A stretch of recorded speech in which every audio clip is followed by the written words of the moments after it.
नमस्कार दोस्तों, कैसे हैं आप। उम्मीद करता हूँ मज़े में होंगे, आनंद उठा रहे होंगे और वीडियो देख ही रहे होंगे, ये तो उम्मीद कर ही सकता हूँ। और मेरा नाम है उमेद सिंह चौहान और इस चैनल पर आप सरल इंग्लिश देख रहे हैं। ये इंग्लिश ऐसी है जो मेरे कुछ साथी हैं जिनको नहीं आ पाती है बहुत माथापच्ची के बाद में भी, तो उनके लिए मैं कोशिश कर रहा हूँ कि कुछ हिंदी में वीडियो बन जाएँ ताकि वो कुछ समझ सकें। और जो कुछ मैंने सीखा है वो बस उनके साथ बांटने की मेरी इच्छा थी और अभी भी है और मैं उसको जारी किए रखे हुए हूँ। और ये जो वीडियो बन रहे हैं इसमें पहले वाले 2 वीडियो आपने देखे होंगे और हम लोग ये जो माउस पॉइंटर की तरफ देखें, ये पॉइंट्स जो है वो डिस्कस कर रहे थे। ये 8 बिंदु जो हैं ये हमें डिस्कस करने थे टोटल अभी एक बार, जिनमें से हमने नाउन, प्रोनाउन, वर्ब, एडवर्ब और एडजेक्टिव्स देख लिए हैं। ये पुराने वीडियो जो 1 नंबर वीडियो है और 2 नंबर वीडियो उनमें आप देख सकते हैं। इस वीडियो में हम प्रेपोजिशन, कंजक्शन और इंटरजेक्शन की बातचीत करेंगे। मेरी तरफ से अगर कोई एक्स्ट्रा साउंड आ जाए तो आप उसे प्लीज़ इग्नोर करिएगा, क्योंकि इधर खुले में हूँ, मैं छत पर हूँ और हो सकता है इधर उधर से कोई गाड़ी की आवाज़ आए, किसी की पक्षी की आवाज़ आ जाए, तो इग्नोर करिएगा क्योंकि सराउंड साउंड है चारों तरफ से। और अब हम देख रहे हैं प्रेपोजिशन, ये क्या होता है क्या नहीं होता है, इस पर चर्चा करते हैं। अब ये पहले जो लिखा हुआ है उसे देख लेते हैं। यह 2 नाउन के बीच में या फिर उनके बीच का संबंध बताने वाले शब्द होते हैं, जैसे at, for, in, into, of, on, over, under, above, with. ठीक है, ये अंग्रेजी के कुछ शब्द हैं। इनको आप रटना चाहें रट सकते हैं, समझना चाहें समझ लीजिए और धीरे धीरे रूटीन में आते जाएंगे तो आ जाएंगे और कुछ एक तो आपको आते भी होंगे। नाउन जो इसमें लिखा हुआ है, नाउन पर 2 जो नाउन है हम बात करते हैं एक बार। 2 नाउन के बीच का संबंध बताने के लिए जो शब्द काम में लिया जाता है वो प्रेपोजिशन है। ठीक है, ये तो सीधी बात है, लेकिन नाउन अगर आपको याद हो तो थोड़ा सा दिमाग पर जोर दीजिए। नाउन किसी भी जगह का नाम, किसी चीज़ का नाम जो है वो नाउन है। ठीक है, इन 2 चीज़ों के बीच का संबंध बताने वाले जो शब्द हैं वो होते हैं प्रेपोजिशन। बहुत सारे हैं, हम 1-2 यहाँ पर डिस्कस कर रहे हैं, बाकी बाद में देखेंगे। ये सिर्फ आपके समझने के लिए ही हैं कि इनका इस्तेमाल, इन शब्दों का इस्तेमाल कैसे होता है। उदाहरण के तौर पर जैसे कुछ यहाँ स्क्रीन पर मैंने लिखे हैं, जैसे at, for, in, into, of, on, over, under, above, with. ठीक है, अब इनका इस्तेमाल कैसे होता है प्रेपोजिशन वाले शब्दों का, ये हम इन नीचे वाले उदाहरण में देखेंगे। ठीक है, हम एक बार गौर करिए, हम लोग क्या पढ़ रहे हैं, पार्ट्स ऑफ स्पीच। इसमें ये रहा, नीचे नीचे देखिए माउस पॉइंटर पर, पार्ट्स ऑफ स्पीच। इसमें एक प्रेपोजिशन तो यही है, ये रही ऑफ। इसके अलावा बाकी की ये जो रेड कलर में, लाल रंग में जो आपको दिखाई दे रही हैं, ये सब प्रेपोजिशन हैं। ठीक है, अब हम इन सबको देखते हैं। ये पहले वाला जो उदाहरण है, ये माउस पॉइंटर को गौर से देखें तो, there is some water in the fridge. अब इसमें प्रेपोजिशन है इन। हमारे पास एक नाउन क्या है, वाटर, और दूसरी नाउन क्या है, फ्रिज। ये दोनों ही आपके घर में भी होंगे, सभी के होता है। और सब लोग फ्रिज का ठंडा पानी भी पीते हैं, कुछ मटके का भी पीते हैं, अच्छी बात है। तो हम जब भी फ्रिज में ठंडा पानी करते हैं तो हम क्या कहते हैं, हम कहते हैं कि फ्रिज में पानी रखा हुआ है, यानी फ्रिज में पानी है। अब वैसे तो नहीं होता ना, हम रखते हैं तभी तो होता है। तो इसमें इन जो है, इन का मतलब में, यानी कि there is some water in the fridge, यानी कि फ्रिज में कुछ पानी है।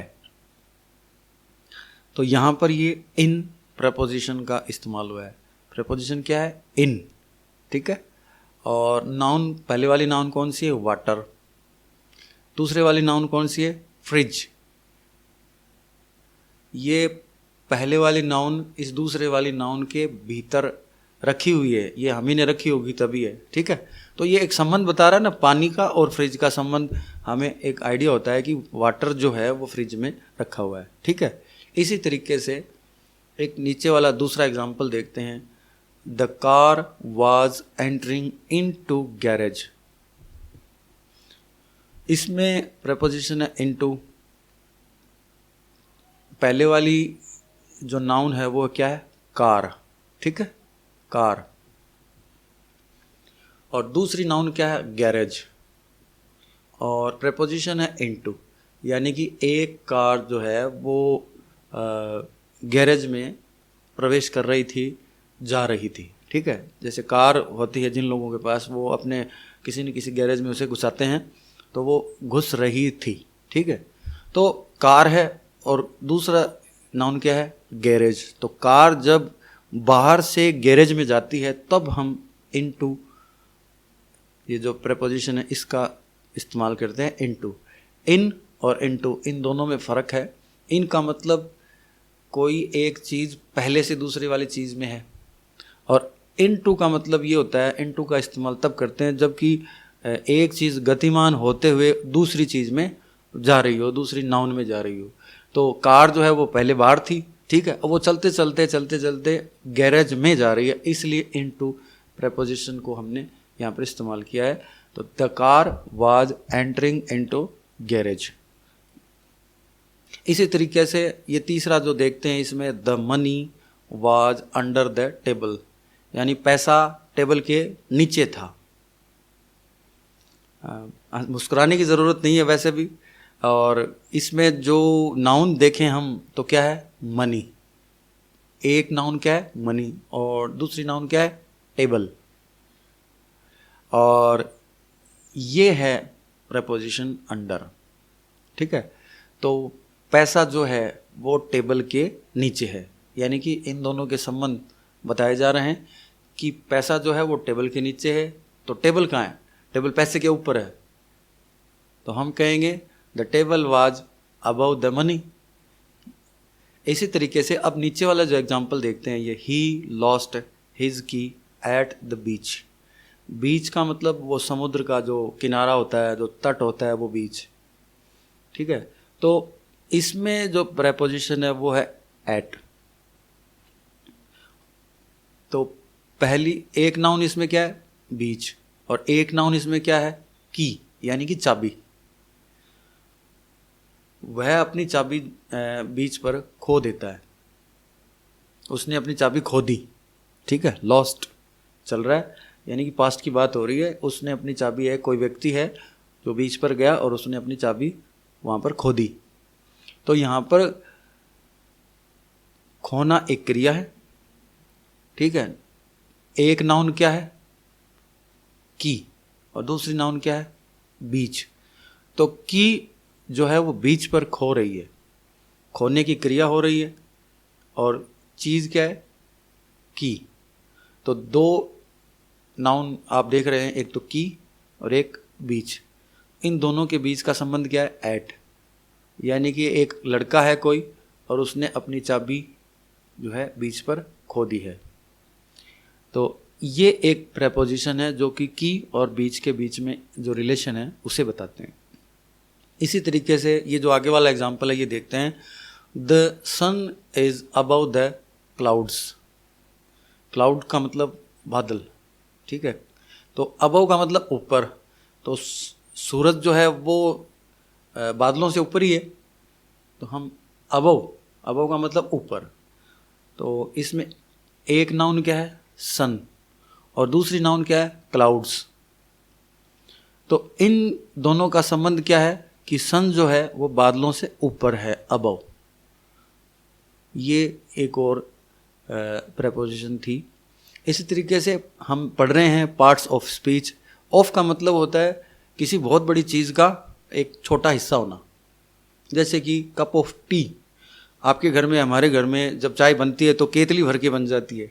अब उससे हम सभी लोग पीते हैं, तो हम ये तो नहीं कहते ना कि लाओ एक केतली चाय की दो, हम कहते हैं a cup of T, a cup of T, यानी कि एक चाय का प्याला। बाकी चाय तो केतली में भी हो सकती है, दूसरे लोगों को भी दी जा सकती है, लेकिन हम उस पूरी चाय में से एक प्याला जो है वो चाय की मांग कर रहे हैं, डिमांड कर रहे हैं। किसी चीज़ का हिस्सा होना, भाग होना। तो पार्ट्स ऑफ स्पीच हम यही पढ़ रहे हैं, और इसमें भी एक प्रेपोजिशन इस्तेमाल हुई है ऑफ, और इसका मतलब क्या है? स्पीच का मतलब है भाषण। तो भाषण बहुत लंबा होता है और उसमें जो छोटे छोटे हिस्से होते हैं वो पार्ट्स। तो इसमें एक प्रेपोजिशन इस्तेमाल हुई ऑफ। इस तरीके से इस स्लाइड में हमने ये जो 6 उदाहरण हैं ये लिखे हुए हैं, और इनमें ये रेड वाली जो देख रहे हैं आप, ये प्रेपोजिशन है। प्रेपोजिशन क्या होती है? 2 नाउन्स के बीच जो है उनका संबंध बताती है कि वो ऊपर है, नीचे है, दाएं हैं, बाएं हैं, साइड में है, बाजू में है, इस तरह से। अब ये जो एक चित्र मैंने यहाँ पर बनाया हुआ है, देखिए, एक तो ये हंसता हुआ एक चेहरा दिखाई दे रहा है, एक ये गिलास सा रखा हुआ है, एक ये जो आप देख रहे हैं दिल सा बना हुआ है रंग बिरंगा, और एक ये स्टार है। अब ये कहें कि ये जो ग्लास है ये इस बॉक्स में है, ठीक है ना, में यानी कि in, the glass is in the box, ठीक है। अब इसी तरीके से ये जो स्टार है आप देख रहे हैं, ये इससे तो ऊपर ही है और इससे भी ऊपर है, ठीक है। और ये जो ग्लास है इस चेहरे से इधर आपकी स्क्रीन की तरफ देखें तो राइट साइड में है, ठीक है। तो ये जो चीज़ें आप देख रहे हैं, ये प्रेपोजिशन, ये जो शब्द हैं जिनसे इन दोनों के बीच की बात करेंगे, जो संबंध बताता है ऊपर नीचे का, दाएं बाएं का, एट, फॉर, इन, इनटू, में, अंदर, बाहर, जो भी है, ये सब क्या है? प्रेपोजिशन है। और हम इन्हीं शब्दों का इस्तेमाल जो है वो बहुत सी जगह पर करते हैं, लेकिन हम इस पर गौर नहीं कर पाते, इसी वजह से हमें ये इनके बारे में आइडिया नहीं है। लेकिन अब धीरे धीरे गौर करेंगे तो सब याद हो जाएगा, और बहुत सी चीज़ें आपको पहले से मालूम है और अब आप गौर करेंगे तो और आइडिया हो जाएगा। तो ये थी प्रेपोजिशन, ठीक है। अब हम देखते हैं अगला बिंदु, कंजंक्शन। ये आपके सामने स्क्रीन पर स्लाइड खुली है कंजंक्शन की, इसे देखते हैं। पहले इसको पढ़ लेते हैं। यह नाउन वाक्यों, शब्दों को जोड़ने वाले शब्द होते हैं, जैसे एंड, और, but, because, nor, for, as, though, although, yet, still, etcetera. इसको पढ़ें, ईटीसी को क्या पढ़ेंगे? एटसेट्रा। इसका मतलब होता है इत्यादि इत्यादि, आदि आदि। तो ये जो अंग्रेजी में जो शब्द लिखे हैं, एंड, और, but, because, nor, for, as, though, although, yet, still, तो ये जो शब्द हैं ये अंग्रेजी भाषा में कंजंक्शन होते हैं। और ये किस काम आते हैं? 2 नाउन्स को आपस में जोड़ने के लिए काम आते हैं, या 2 वाक्य, अगर आपके सामने पूरे 2 वाक्य हैं उनको जोड़ना हो तो उसमें भी यही शब्द काम में आते हैं। अब इनका इस्तेमाल कैसे करते हैं ये इनको देखते हैं। ये नीचे 3 एग्जाम्पल मैंने लिखे हुए हैं। Ram and Shyam are going to school, ये सेंटेंस आपके सामने है, माउस पॉइंटर की तरफ देखिए। Ram and Shyam are going to school, यानी कि राम और श्याम 2 दोस्त हैं और वो स्कूल जा रहे हैं। अब इसमें ये जो एंड हमने इस्तेमाल किया, एंड, ए एंड, ये लाल वाला देखिए, ये जो है कंजंक्शन है एक, जो कि राम एक नाउन है और श्याम एक दूसरी नाउन है। इन दोनों को जोड़ने का काम कर रहा है। राम एक नाउन है, श्याम ये भी एक नाउन है, और इन दोनों को जोड़ने का काम ये एंड नाम का जो शब्द है ये कर रहा है, राम एंड श्याम। अब ये 2 हो चुके हैं, ठीक है। और आर गोइंग टू स्कूल, अब इसमें 2 जो देख रहे हैं ये एक प्रेपोजिशन है, जो अभी थोड़ी देर पहले पढ़ के आए हम, कि ये दोनों मिलकर एक यूनिट हो जाते हैं, ठीक है। और इधर से ये स्कूल एक अलग जो है नाउन हो जाती है, ठीक है। तो इन के बीच में और इनके बीच में कुछ एक आइडिया तो हो रहा है ना कि ये क्या है, ये गोइंग की जो क्रिया को इसके साथ जोड़ रहा है, स्कूल के साथ। खैर इसमें हम धीरे धीरे जाएंगे तो आप आगे बढ़ेंगे तो हमें समझ में आ जाएगा। हमें ये देखना कंजंक्शन क्या देखा? 2 नाउन या जो वाक्य हैं उनको जोड़ने का काम करने वाले जो शब्द होते हैं वो होते हैं, जैसे एक एग्जाम्पल हमने देखा राम एंड श्याम, ठीक है। इसी तरीके से अब दूसरा एक एग्जाम्पल देखते हैं, ये बट का, ठीक है। This T shirt is too short but I like it. This T shirt is too short but I like it. मतलब कि ये टी शर्ट जो है ये छोटी है लेकिन मुझे पसंद है।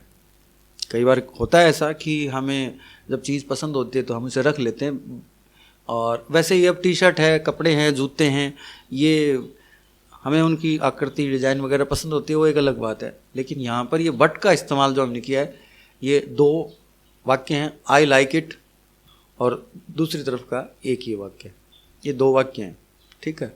This T shirt is too short but I like it. इस बट शब्द से हमने ये दो वाक्यों को जोड़ा, एक तो इधर वाला और एक ही इधर वाला, ठीक है। इसी तरीके से ये जो नीचे वाला है, I did not come because I was ill. Because शब्द का इस्तेमाल हमने किया यहाँ पर, और मैं नहीं आया क्योंकि मैं बीमार था, आई वॉज इल, ठीक है। तो इन सब को देखने से ये समझ में आया कि बिकॉज जो शब्द है वो ये आई वॉज इल और आई डिड नॉट कम, ये दो सेंटेंस हैं। पहला एक सेंटेंस, एक वाक्य, और ये दूसरा, इन दोनों को बिकॉज शब्द से हमने जोड़ा है। कंजंक्शन, यानी कि देखिए जंक्शन, इस जंक्शन है ना, जंक्शन जहाँ पर कुछ चीज़ें आके जुड़ती हैं वो जंक्शन ही तो है। तो ये बस वही काम कर रहे हैं, लेकिन ये किन चीज़ों को जोड़ रहे हैं? दो नाउन्स को या दो वाक्यों को, दो शब्दों को जोड़कर उनको एक साथ आगे बढ़ाने का काम करते हैं। तो इधर इस नीचे वाले वाक्य में एक तो ये वाक्य, ये सेंटेंस, और दूसरा ये सेंटेंस, ठीक है। इन दोनों को ये कंजंक्शन जो है बिकॉज ये जोड़ रहा है। तो ये था आपके सामने कंजंक्शन। अभी हम और भी डिटेल में बाद में पढ़ लेंगे, लेकिन थोड़ा जानकारी के लिए आपको बताया कि कंजंक्शन क्या होते हैं। अब तीसरा एक देखते हैं, इसमें आज का जो मुख्य बिंदु है नेक्स्ट, वो है इंटरजेक्शन। अब कंफ्यूज मत होइएगा पीछे वाले से और इससे। इसमें हम देखते हैं कि कई बार क्या होता है कि हमारे सामने अचानक से कुछ घटनाएं घटती हैं और मुंह से अचानक ही कुछ शब्द निकल जाते हैं। ओह, आउच, शाबाश, हुर्रे, हेपी हुर्रे, वाओ। तो ये जो शब्द होते हैं बस यही होते हैं जो हमारे मन में जो अचानक से मजबूत सी, सॉलिड सी जो फीलिंग आती है और अचानक निकल आते हैं, वो शब्द होते हैं। उनसे जो है इन चीज़ों को व्यक्त करने का, भावनाओं को व्यक्त करने का एक शब्द है ये। ओह, ब्राओ, ओह का ओह तो जैसे चोट लग जाती है तो हम बोलते ही, इसी तरीके से ब्राओ जैसे किसी ने कोई अच्छा काम किया, शाबाश हम कह देते हैं। मेहनत, कोई मेहनत वाला, जैसे अभी कोरोना में कोरोना वॉरियर्स लगे हुए हैं, इसी तरीके से हुर्रे, आउच, वाओ। तो इस तरीके के जो शब्द हैं इनको इंटरजेक्शन कहते हैं। पढ़ लेते हैं एक बार क्या लिखा है। ऐसे शब्द होते हैं जो अचानक कुछ घटने या भावनाओं को व्यक्त करने वाले शब्द होते हैं, जो अनायास ही जुबान पर आ जाते हैं, जैसे शाबाश, बहुत बढ़िया, ओ। अंग्रेजी में ये होते हैं ओ, ब्राओ, और भी होते हैं एटसेट्रा। देखते रहेंगे, आगे आते रहेंगे धीरे धीरे। अब इनका इस्तेमाल कैसे होता है? जैसे वाक्य के शुरू में ही इनका इस्तेमाल किया, वाओ, व्हाट वाज दैट, वो क्या था। ये जो आप विस्मय बोधक, इसको हिंदी में बोलते हैं, एक्सक्लेमेटरी साइन जो है ये इंग्लिश का है, ये इसमें लगाया जाता है, इसका प्रयोग होता है। इससे हमें ये पता चलता है कि इंटरजेक्शन का एक सेंटेंस है, hurray we won the match, game. आप मैच भी लिख सकते हैं, गेम भी लिख सकते हैं। हमने जो है वो खेल जीत लिया है, हुर्रे, हमने खेल जो है वो जीत लिया। ओह, आई फॉरगॉट माई कीज़। बहुत बार ऐसा होता है कि हम घर से बाहर निकलते हैं, कुछ ना कुछ भूल जाते हैं, मोबाइल भी भूल जाते हैं, चाबियां भूल गए, तो हम कहते हैं ओह। तो ये जो है ये हमारी मनोभावनाओं को प्रदर्शित करने वाले कुछ शब्द होते हैं, जो कि अब हमारी मूल भाषा अंग्रेज़ी नहीं है, इसलिए हमसे जो निकलते हैं शब्द अचानक से, वो या तो हमारी लोकल हिंदी भाषा के होते हैं या फिर लोकल जो लैंग्वेज जो भी है आपकी उसमें होते हैं। अब अगर अंग्रेज़ी हो तो फिर ओह, ब्राओ, हुर्रे, आउच, वाओ या इसी टाइप के कुछ और जो शब्द हैं उनका इस्तेमाल होता है। तो जैसे जैसे हम आगे बढ़ेंगे आ जाएंगे। तो ये था हमारा आज का वीडियो। इसमें हमने आज 3 चीज़ें देखी। एक तो देखा प्रेपोजिशन, उसके बाद में दूसरा देखा कंजंक्शन, और तीसरा हमने देखा इंटरजेक्शन। इन्हें 3 वीडियो को आप, ये पार्ट्स ऑफ स्पीच जो हैं, 8 जो तत्व हैं, इनको हमने डिटेल में देखा है। थोड़ा थोड़ा देखा, डिटेल तो क्या, डिटेल बाद में होती रहेगी जब भी हम देखेंगे। इन वीडियो को आप एक बार 2-3 बार देख लीजिए, ताकि ये जो शब्द हैं ये और इनका जो इस्तेमाल है, इनका जो प्रयोग है, वो आपके दिमाग में थोड़ा सा बैठे। इससे आगे जो पढ़ेंगे वो हमारे लिए और आसान हो जाएगा। क्योंकि आप देखें तो बातचीत में यही शब्द ज़्यादा काम में आते हैं, और इनको रखना कहाँ है ये ग्रामर है। इनको हम कहाँ रखेंगे ये हम धीरे धीरे सीख जाएंगे, समझ में आ जाएगा, ऐसा कुछ नहीं है। मन में आत्मविश्वास रखें, और मिलते हैं अगले वीडियो में, जो इसी कड़ी में अगला हिस्सा कुछ होगा, कोई नया टॉपिक होगा। तब तक के लिए नमस्कार।